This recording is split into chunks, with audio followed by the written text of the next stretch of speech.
Hey guys, what's up? Chris Blum here with another video, and today is an exciting one as it is my first viewer request. I'm going to be talking about free rent. What is it and how does it work? So diving straight into today's video, free rent is pretty much what it sounds like. It is essentially a period of time where the tenant does not have to pay rent. So why would a landlord be interested in giving free rent?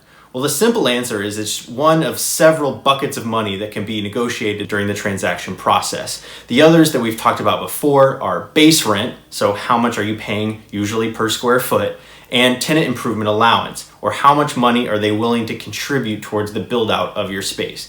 So what's interesting about free rent is that it does not hit the landlord's pocket in the same way that the other two expenses do. So base rent is very important, as we've discussed before, to how buildings are valued, how the building is underwritten, and the price that it can be sold for. And tenant improvement allowance, or the build out, is generally an upfront cost that they have to pay out of their pocket.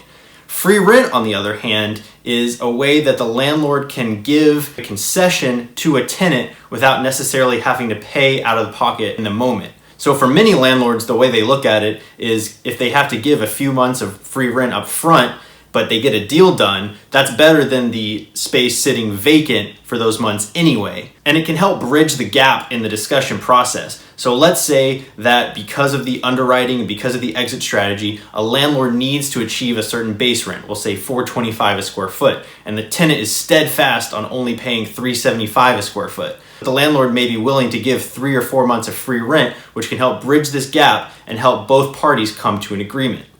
The other thing is that it can be used to offset the tenant improvement allowance. Let's say that a landlord is willing to contribute $50 a square foot, but the build out is going to cost $75 a square foot. Well, they may be willing to give free rent to cover some or all of the rest of those expenses. Or maybe the landlord is in a position that they don't want to spend any money, but they are willing to give free rent. One quick thing to note when you or your broker are writing up your proposal is that it can make a difference what type of lease structure, which I've talked about here, you're going to be under. So in a triple net lease, if you only ask for free rent on the base rent, you may still be responsible for the operating expenses during that time. Another consideration when asking for free rent is that generally free rent is given in proportion to a lease term. So if you're signing a 1-year lease, you may not get any free rent at all. But if you're signing a 5-year lease, you may be able to ask for 3, 4, 5 months. It just depends on what is normal in your market.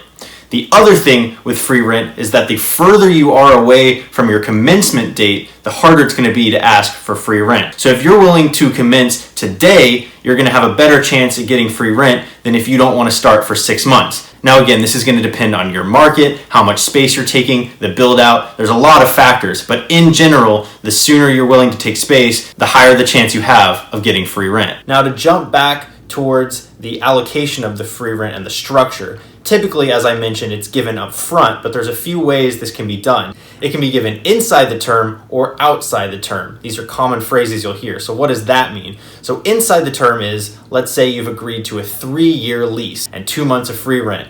Inside the term would mean the first 2 months of rent are free, and then the 34 months after that, you pay rent.